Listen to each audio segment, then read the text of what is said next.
애벌레는 하늘을 나는 나비를 보면서 신기하게 여겼습니다. 그리고 부러워했습니다. 자기도 나비처럼 홀홀 날고 싶고 멋있게 날개를 펴서 그렇게 창궁을 나르고 싶은데 자기의 모습을 보니까 너무나 볼품이 없어 보였습니다. 그리고 자기의 볼품 없는 모습을 보면서 또한 괴로워했던 것입니다. 이때 나비는 애벌레를 보면서 이렇게 큰 소리로 외칩니다. 그렇게 땅 위를 기어다니지만 말고 나처럼 나비가 되렴. 나비가 되면 너도 나처럼 날 수 있을 거야. 그리고 애벌레는 시간이 지나면서 누에꼬치가 되고 번데기의 생을 보내다가 나비로 변화를 받습니다. 애벌레가 이 사실을 알고 있다면 나비를 부러워할 것이 아니라 변화의 삶을 살아가게 될 것입니다. 본래의 모습이 어떤 모습인지를 알 때 미래를 바라볼 수 있는 시각을 가질 수가 있는 것입니다. 인간은 희노애락이 있다고 합니다.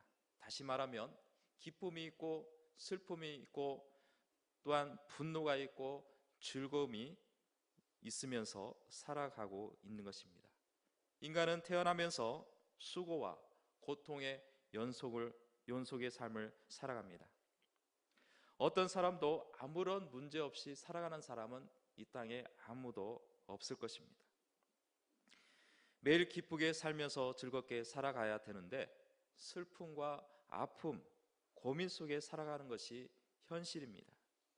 오늘 인간과 죄라는 제목을 보면서 이왕이면 인간과 축복, 인간과 행복, 인간과 또한 생명 이런 식으로 제목을 지으면 더 좋지 않겠는가 생각을 해봅니다. 그러나 좋은 것만 좋은 것이 아닙니다. 근본적인 원인을 찾고 본래의 모습으로 살아가는 것이 좋지, 겉모습만 번드릇하고 속에 썩어 있다면 그것은 있으나 마나한 것이고 오히려 심각한 해를 가져올 수가 있는 것입니다. 죄는 악한 것, 더러운 것, 취한 것 등으로 생각하고 잘못되었다고 생각하는 것이 일반적인 생각이지, 죄를 가지고 좋게 여기는 사람은 비정상적인 사람일 것입니다. 그런데 죄에 대해서 개념을 새롭게 정의할, 인식할 필요가 있습니다. 일반적으로 죄에 대한 개념은 실정법을 어김으로 현재 우리가 국가에서 정한 법이 있는데 그 법의 어김으로 처벌을 받는 것으로 생각할 수가 있습니다. 요즘 아무리 실세라고 하고 또 국정농단했다고 하고 저 사람은 정말 나쁜 사람이라고 해도 그 사람을 죄를 묻기 위해서는 실정법에 실제적으로 저촉되어 있느냐에 따라서 죄인으로 규정할 수 있지, 그냥 인간의 생각으로 그냥 판단으로 죄인 취급을 할 수가 없다는 것입니다. 또한 죄에 대한 기준을 윤리나 도덕 이런 것 등으로 오랜 역사 속에서 일반적으로 인정되어 오고 있는 인간의 도리를 생각할 수가 있습니다. 그리고 인간에게 주어진 양심이 있는데 그 양심에 비추어서 거리낌이 있을 때 죄의식을 갖게 되어 있습니다. 여러 가지로 죄에 대한 개념을 정의할 수 있겠지만은 이런 모든 것이 어디서 왔느냐가 핵심이라는 것입니다. 아무리 죄에 대해서 규정을 하고 정의를 하고 여러 가지로 얘기를 하지만 그 죄가 어디서 왔느냐가, 그 기원이 어디서가 가장 중요한 문제라는 것입니다.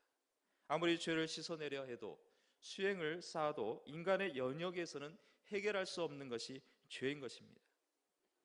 성경에서 말하는 죄는 헬라의 언어를 보면은 하마르티아라는 단어를 쓰고 있습니다. 이 뜻은 관역에서 화살이 빗나가다라는 의미를 가지고 있습니다. 화살이 관역을 향해서 쏘게 되어 있습니다.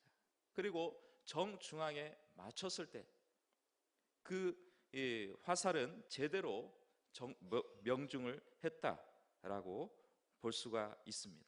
그런데 그 관역을 빗나가서 다른 데로 가고 있다면 그것은 바로 이 화살은 어긋나게 나가고 있다라고 말을 하게 되는 것입니다. 성경적 해석을 한다면 인간은 하나님을 향해서 가야 되는데 하나님을 벗어나서 다른 제 갈 길로 간 것을 빗대어서 표현한 단어라고 할 수가 있는 것입니다. 보통 일반 사람들이 반려동물로 이 애완견을 많이 키우는 것을 볼 수가 있습니다. 애완견을 키우다 보면 주인을 잘 따르고 주인을 잘 졸졸 따라다니면서 애교를 부리기 때문에 사랑을 받습니다. 그러다가도 집에서 물건을 물어뜯거나 또 용변을 지시한 곳에 싸지 않고 조금 빗나가서 싸게 되는 그런 심술을 부리는 경우가 있습니다. 그러면 주인은 그것을 꾸짖지 않고 애교로 봐줍니다. 그런데 주인이 왔는데 이 애완견이 지저댑니다. 주인이 왔는데 주인이 오라고 했는데도 피해갑니다. 경계를 합니다. 또 항상 이 주인을 향해서 막 지저댑니다. 이상 행동을 합니다. 그렇다면 이 주인을 이 애완견을 보면서 어떻게 하겠느냐라는 것입니다. 인간과 괴로 비교했지만은 인간은 본래 하나님의 형상대로 창조되었다고 말씀을 하고 있습니다. 이는 다른 피조물과 달리 하나님을 닮은 존재로 만들어 주셨습니다. 닮았다는 것은 매우 하나님과 상당히 유사하지만은 그렇다고 해서 하나님은 아니라는 것입니다. 인간은 많은 착각을 하고 있습니다. 하나님처럼 생각하고 하나님처럼 판단을 하려고 하는데 그러나 하나님이 될 수가 없다라는 것입니다. 인간과 죄라는 제목을 정한 것이 인간이 죄인이라는 것을 강조하고 죄를 부각하려는 목적이 아닙니다. 인간은 어떤 존재라는 것을 강조하고 인간이 본래의 모습이 어떤 모습이었는가를 다시금 깨닫게 하기 위하여 잃어버린 본래의 모습을 찾고 또 잃어버리게 된 원인에 대해서 발견하고 또한 인간의 본연의 삶, 하나의 본연의 그 모습을 더욱 누리기 위하여 더욱 축복이 넘치기 위하여 오늘 여러분들에게 말씀을 드리려고 하는 것입니다. 본래 인간은 하나님의 형상대로 창조되었습니다. 이것은 다시 말한다면 인간의 신분은 하나님의 대리자라고 볼 수가 있는 것입니다. 우리 한국 사람들은 남다른 독특한 인생관을 가지고 있습니다. 바로 주역에 근거한 운명론입니다. 그 대표적인 표현이 소위 팔자라는 단어를 씁니다. 일이 풀리지 않거나 또 안 되는 일이 생기게 되면 이렇게 얘기합니다. 내 팔자가 이리도 사납냐라는 말을 합니다. 또 개팔자가 상팔자다라는 말을 합니다. 이는 뭐를 해도 잘 되고 걱정 없이 살아가는 사람들도 있다는 뜻입니다. 그러나 모든 것을 팔자로 돌리기에는 너무 성급한 판단입니다. 어느 누구도 이 땅에서 편하게 살아가는 사람이 없습니다. 그 와중에도 고민이 있게 마련입니다. 여러분들 개를 보면 참 편하고 얼마나 편할까라는 생각을 해볼 수가 있습니다. 그런데 이 개가 나중에 보신탕용으로 가게 된다면 장래를 모르기 때문에 편한 것입니다. 그것을 편하다고 할 수 없다는 것입니다. 잘 되는 사람도 있고 못 되는 사람도 있고 어중간한 사람 등 그러한 모습이 전부가 아니라는 것입니다. 본래의 모습을 우리는 생각해야 합니다. 인간이 어떤 존재였는가를 깊이 생각했을 때 우리는 팔자 타령을 하지 않습니다. 인간은 하나님의 대리자로서 우주 만물을 통치하고 생육하고 번성하고 다스리라는 그러한 명령을 받았지 피조세계에 정복을 당하고 비참하게 살아가라는 명령을 받지 않았습니다. 요즘에는 금수저나 은수저다, 흙수저다라는 그런 말들을 운운하는 경우를 종종 들어볼 것입니다. 태어날 때 어떤 집안에서 태어났느냐에 따라서 운명이 정해졌다는 것입니다. 시대가 변하고 민주국가이고 자본주의 국가임에도 불구하고 여전히 힘이 없고 배경 없는 사람들은 출세의 기회가 적다는 것입니다. 우리 스스로가 신분 타령, 배경 타령, 부모 탓하지 말고 우리는 하나님의 대리자로서 당당하게 설 수 있는 우리 성도가 되시기를 축복합니다. 본래 인간은 하나님을 의존해야 사는 존재입니다. 다시 말하면 하나님을 떠나서는 살 수 없는 존재라는 것입니다. 그런데 하나님을 떠나서 살 수 있습니다. 자기 주관에 따라 살 수 있습니다. 그렇지만 참된 생명이 없는 본래의 인간의 삶을 잃어버리며 살아가게 되는 것입니다. 나무가 땅에 박혀 있을 때는 그 나무를 생명 있는 나무라고 볼 수 있겠지만, 뿌리가 뽑힌 나무는 끝은 처음에는 줄기가 멀쩡해 보이고 가지가 멀쩡해 보이지만 겨울이 되고 또한 말라지게 되면 영양분이 공급이 되지 않으면 살 수가 없는 것입니다. 그리고 하나님께 순종한다는 것은 맹목적으로 따르고 주종 관계로 가업에 따른다는 것이 아닙니다. 하나님께 순종하는 것은 미래를 맡기는 것입니다. 내 인생 이성과 판단을 의지하지 않고 믿지 않고 하나님의 말씀과 뜻을 따라 결정하고 내 무지함을 인정하는 것이 하나님께 순종하고 하나님께 의존하는 삶을 살아가게 되는 것입니다. 또 인간은 자유의지를 가지면서 책임을 가지는 존재입니다. 동물은 책임이 없습니다. 동물의 행동에 따라서 그 자신의 책임을 져야 된다는 그런 것을 인식하지 못합니다. 그저 본능에 살고 또한 생존을 위하여 살아가는 것이 짐승의 모습입니다. 그러나 인간은 자기 행위에 대한 책임을 수반하게 되어 있습니다. 선택할 수 있는 능력이 주어졌다는 것입니다. 인간은 로봇이 아닙니다. 로봇처럼 입력된 프로그램에 의해서 행동하지 않고 인간이 자신이 판단하고 느끼고 판단해서 그 행동을 하게 되는 것입니다. 이것이 바로 하나님을 닮은 본래의 인간의 모습입니다. 하나님의 대리자로 만물을 다스리게 하였고 또 하나님께 순종함으로 자유의지를 가지고 책임 있는 존재가 된 것입니다. 새장 안에서 주는 밥만 먹는 새를 보면서 참 행복하게 사는 새구나라고 생각하지 않습니다.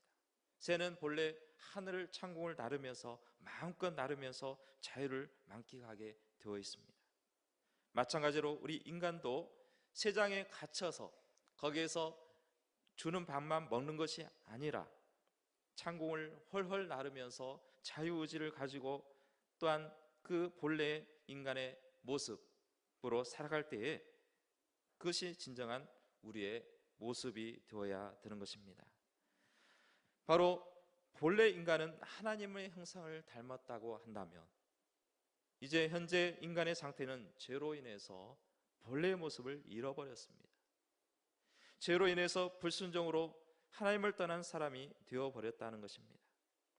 불순종으로 하나님을 떠난 모습이 어떻게 보면 하나님의 그 간섭을 받지 않고 벗어나는 것처럼 그것이 진정 자유라고 생각하지만 오히려 그것을 통해서 죄의 굴레에 매게 되었습니다.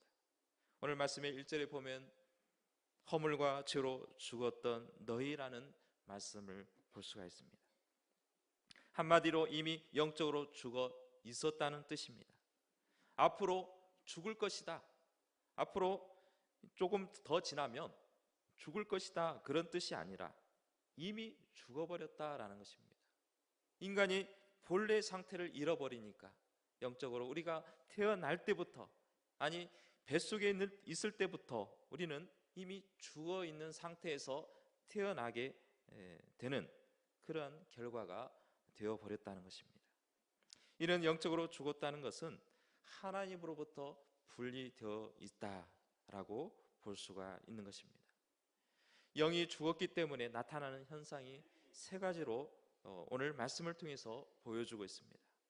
먼저는 세상 풍조를 따르고 있습니다. 죽음의 길인지 모르고 이거 옳고 그름을 따르지 않고 어리석은 선택을 하고 마는 것입니다. 중국의 감수성이라는 난주에 가보면 도시 한복판에 황하강이 흘러가고 있습니다. 상류였기 때문에 물살이 상당히 빠르다는 것입니다. 근데 그 물색을 보니까 여러분들이 TV를 통해서 보았는지 모르겠지만 상당히 황토색이 진하고 어둡습니다.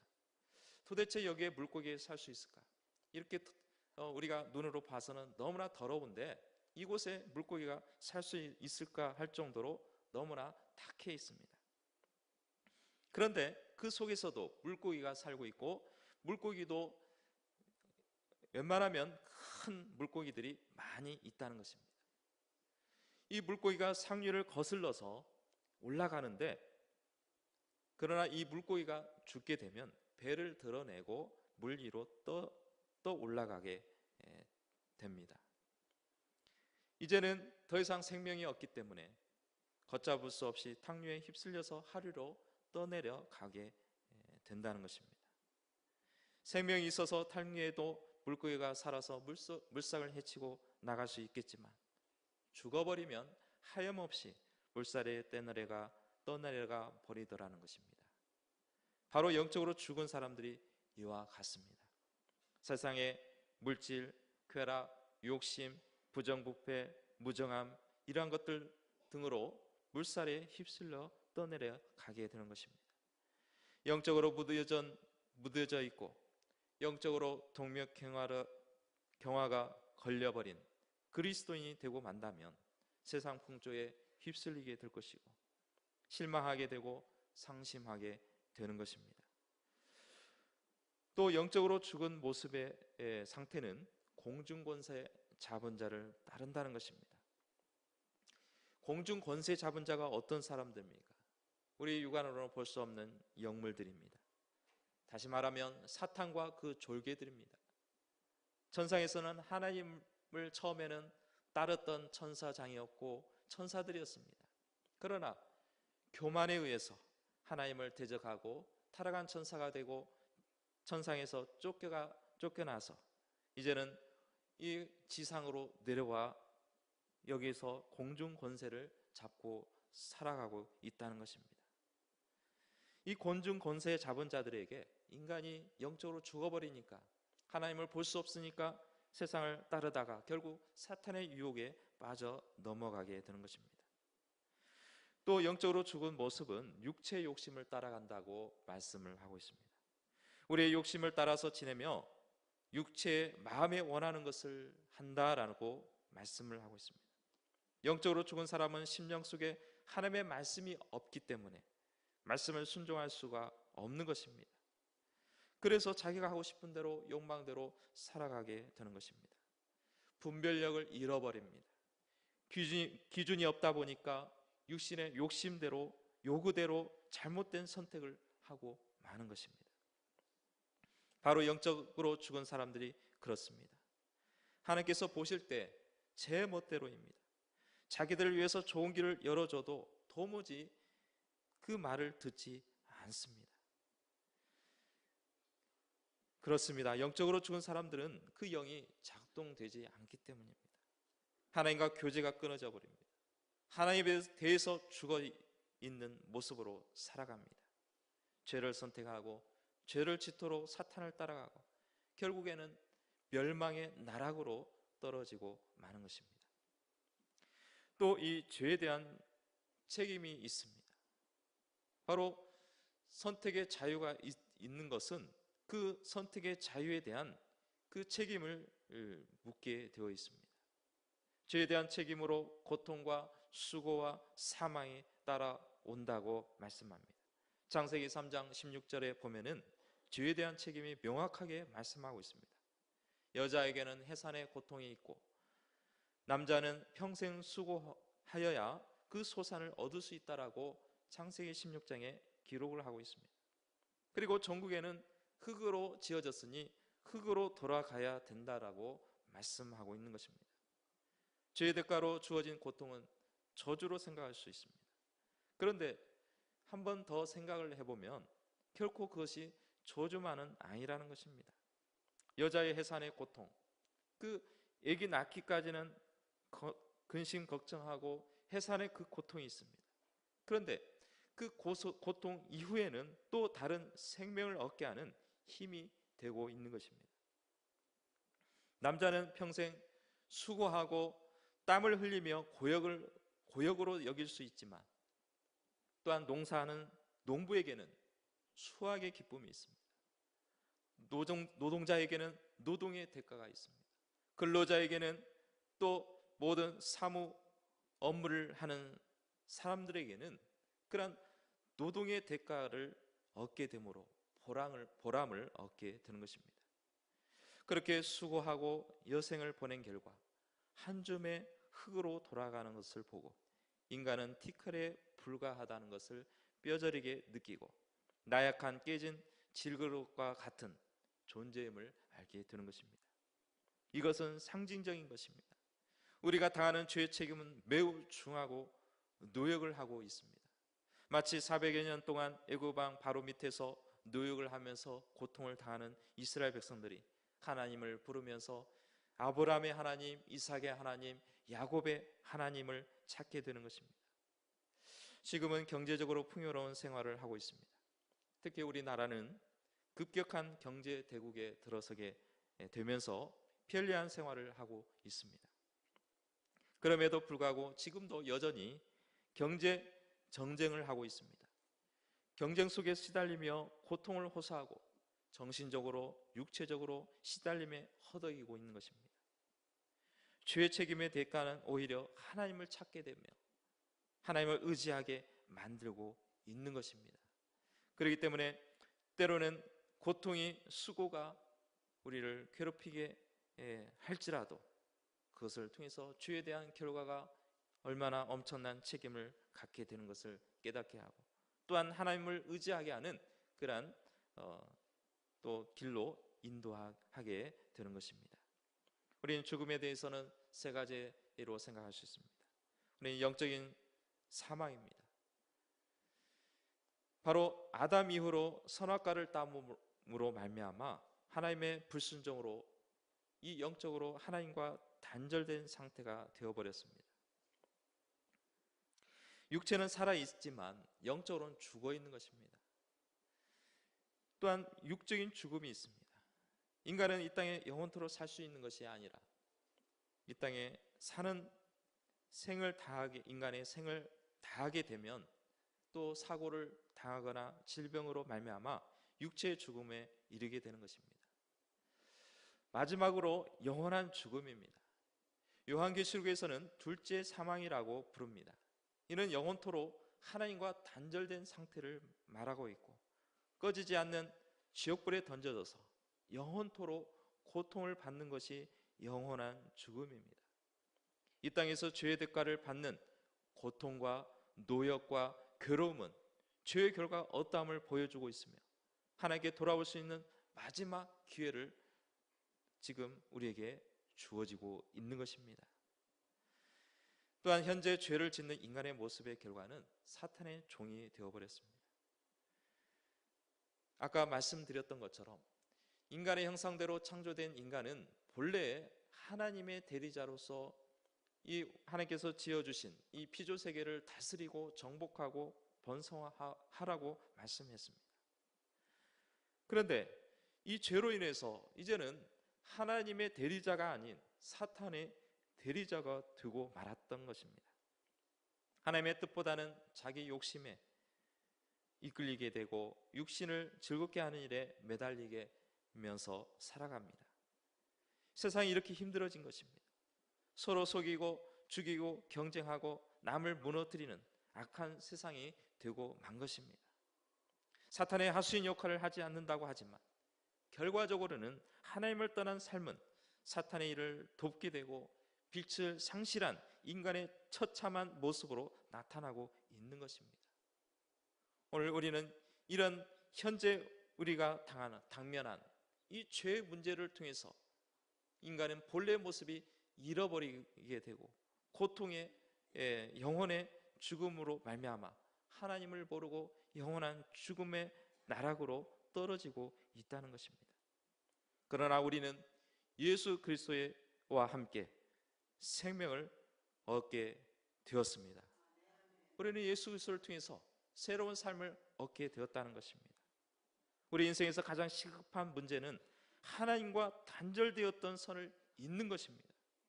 이를 우리는 구원이라고 말을 하고 있습니다.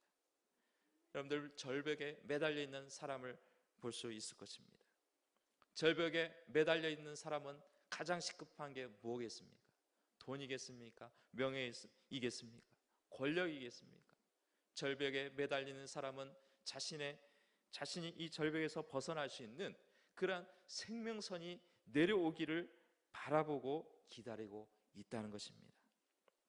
절벽에 달려있는 절반 상황에서 가장 필요로 한 것은 절벽에서 올라갈 수 있는 탄탄한 선이 필요한 것입니다. 선이 연결되어 있다는 것은 바로 생명선이 연결되어 있다는 것입니다. 예수 그리스도를 믿는 것은 하나님과 나와의 단절된 선을 이어서 하나님과 관계를 회복하는 것을 말하고 있습니다.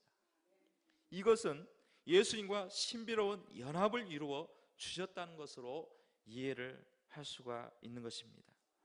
5절에 보면 예수님과 함께 죽고 예수님과 함께 살게 되는 놀라운 기적이 일어난 것입니다. 사탄의 조정을 받다가 이제는 예수님의 인도함을 받게 된 것입니다.